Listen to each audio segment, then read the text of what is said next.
มาเด้อพ่อแม่พี่น้องมากินข้าวเที่ยงนำกันมื้อนี้เลิกงานเลิกการมาแล้วก็มาเฮ็ดกับข้าวกับน้ำกินต่อแต่ว่ากินมาแต่บ่อนเฮ็ดงานแล้วล่ะเนาะแต่ว่ามันก็ยังบ่อิ่มพี่น้องถามว่าสามารถกินได้ตามใจบ่ในบ่อนเฮ็ดงานก็กินได้ตามใจพี่น้องเอ้ยแต่ว่ามาแต่ละมื้อก็กินข้าวคาบเดียวเนาะแล้วก็เฮ็ดให้ร่างกายมันเมื่อยว่าซั่นซะมาก็เลยแบบว่ามาเฮ็ดกินอีกรอบกินอยู่บ้านเนาะพี่น้องมื้อนี้คนหลายแท้หลายว่าเนาะเพราะว่าค่อยไปเฮ็ดงานนั่นน่ะเนาะ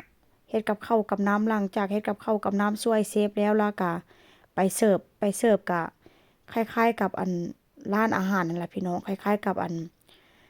แถวอยู่แถวห้างบ้านเฮานั่นน่ะเนาะเพราะว่ามันสิมีบ่อนขายอาหารโรงอาหารว่าซั่นซะแล้วก็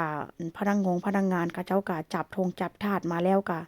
เขาเจ้าอยากได้หยังก็ตักให้เขาเจ้าเนาะแต่ว่ามันก็มีเมนูแบบว่าค่อนข้างบ่หลาย มันมีเมนูแบบ3เมนูพี่น้องแต่ว่าคนที่ว่าค่อยไปเสิร์ฟนี่โอ้ยมีแต่พนักงานที่แบบว่าเงินเดือนหลายๆพี่น้องพนักงานที่เงินเดือนแบบ3-4พันพุ่นน่ะคันสิเว้ามีแต่หัวหน้าว่าซั่นซะเนาะมากินว่าซั่นซะแล้วก็อาหารก็ค่อนข้างแบบว่ามี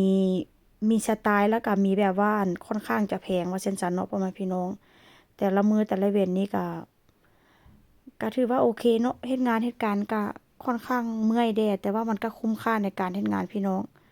เมื่อยแต่ว่าก็มีเงินใช้ก็ถือว่าโอเคว่าซั่นซะมาฮอดบ้านก็มาหากินข้าวกินน้ำต่อ